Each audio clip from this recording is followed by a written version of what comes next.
what is up, you guys? It's Annie here, and today we are going to be talking about... What are we going to be talking about? Honestly, I don't know. We are going to be talking about why I started getting piercings and my experience with them, you know, what it's all about. You know, if you haven't noticed in my last few videos, I have some new additions to my ears. I've had them for a little bit now, actually. I haven't really fully acknowledged them, but today we're going to be talking about why I actually got them and, like, you know, just the story, you know, what's going on. Am I having a mental crisis? No. They have somewhat of a bad aura around them, you know, but hopefully you'll come into this with an open mind, open eyes. I guess let's just, like, move on into the actual story of how I started getting piercings. I have 2 helix piercings and 2 lobe piercings on each side, and a rook and a conch piercing. I'm not doing any close-ups right now. I look very pasty throughout this whole video. I'm trying out a new sunscreen and the white cast is real. I just had to mention it. Okay, so I guess let's begin by talking about how I kind of fell into this little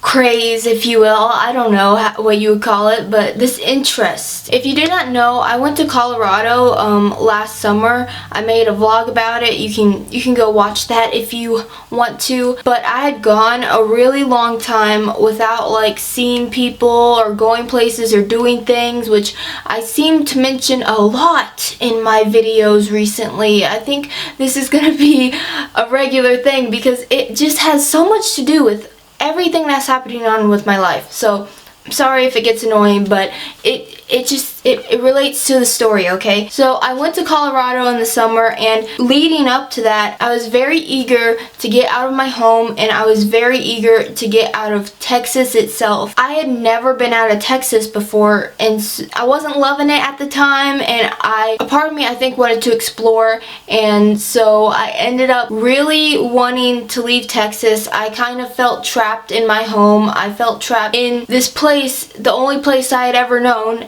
which is Texas. You know, that's kind of what I've been saying. Yeah. So some family members of mine allowed me to go on an out-of-state trip with them, and I honestly couldn't have cared less where it was. I wanted to go, baby. You know, I was You could have literally dropped me off at a hotel in freaking San Francisco and I would have been fine. Like, I didn't even have to go out and explore, but that's what we ended up doing. You know, every single day we were doing something new, doing something that I'd never done before, explore.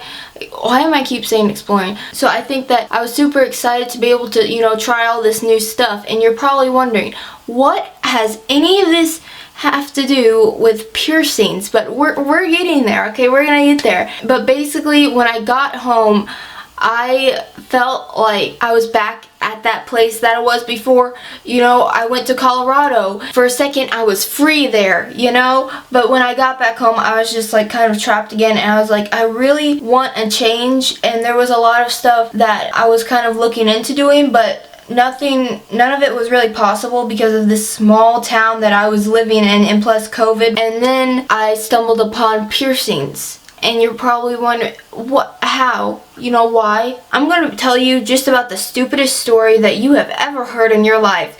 And I feel a little bad about it because I don't know if it's an ego thing or what, but back in Colorado, I was in this jewelry store with my aunt. We were looking at a ring for me to possibly get. I did end up getting a ring, and it's beautiful. I wear it as much as I possibly can. At the time, I was like, looking at all this jewelry, I'm like, hey, look at these earrings, they look nice or whatever. And then my aunt looked over at me and like, do you have your ears pierced? And then she looked at, I guess, my lobes because I had my hair back, and I just had like these little tiny ball studs, and she's like, oh yeah, you like something cute and simple like me. And I don't know what in my brain was like happening at the moment, but I saw that as a challenge, okay? I guess a little part of me kind of likes to stand out in the crowd, if you will. I like to experiment with my hair color sometimes, and I just, you know, I like to experiment. I like to try new things. I like to just stand out enough where like people will look at me funny, but I won't, you know, they won't approach me with like questions. Well, I don't know if that even makes sense, but so when I got back home, I was like, oh, I want this change, you know, maybe let me try piercings because I don't want to be this basic and simple person. Even though there's nothing wrong with being basic and simple, yeah, that's the story of how this whole thing started. It might not make sense to you, but that's just how it happened. Things happen for a reason, I guess. Okay, now we're gonna actually get into the good stuff, talking about me getting the piercings, what it felt like, my experiences. And so the first piercings that I got were my second lobes. I don't know if you can see that, or there, maybe. I also got my double helix done that day. I made so many mistakes, and we're gonna talk about them. Okay, first of all, I went to a mall to get my piercings, which you should not do. You should really be going to a professional piercing location where they use needles and sterile equipment, because you cannot sterilize a freaking piercing gun. I can tell you that right now. Don't get pierced with a gun. If you get your cartilage, especially, if you get it pierced with a gun, which if you don't know, cartilage is all this like hard bit of your ear. You have your lobes and then you have the cartilage. Your cartilage could literally shatter, and like your ear can really get deformed and messed up if you get it pierced with a gun. I am so lucky that I have not had that issue. And also, try not to get more than 3 piercings in one day. I got 4 at once. It's gonna make it really hard to heal if you get that many piercings at a time. You don't need to get everything at once. I was not that educated when I first got these piercings, which was about 8 or 9 months ago. That being said, I'm still going to tell you what it felt like with the piercing gun.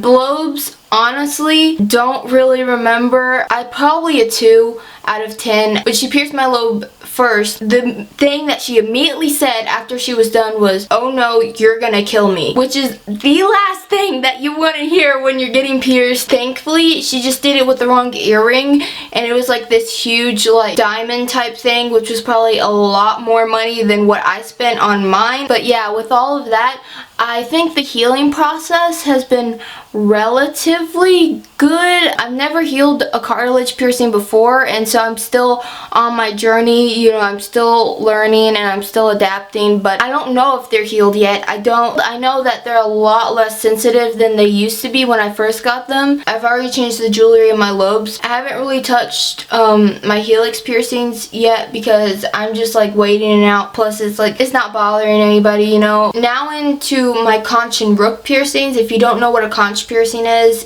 I'll put up a picture on the screen to kind of like clarify which one it is, because I'm not in the best position to do it right now. This time around, I got them like 3 months later than I got my helix and lobe piercings. I went to a piercing shop in Dallas, but now looking back at the way they did certain things, I just feel like they do not meet, you know, my very high standards. Like, so yeah, I got my rook piercing first and then my conch piercing. When you're getting a piercing, you have like more adrenaline in your body, and whichever place you get pierced first, if you're getting multiple in one time, all your adrenaline is going to rush to that part of your body or your ear, which led to the conch hurting a bit more. I would say they're both at about like a 4. Same thing with the helixes. Neither of the pieces of jewelry that I have in right now are the ones that I got pierced with, because initially when you get pierced, they have like a longer bar to accommodate for any swelling, because some piercings like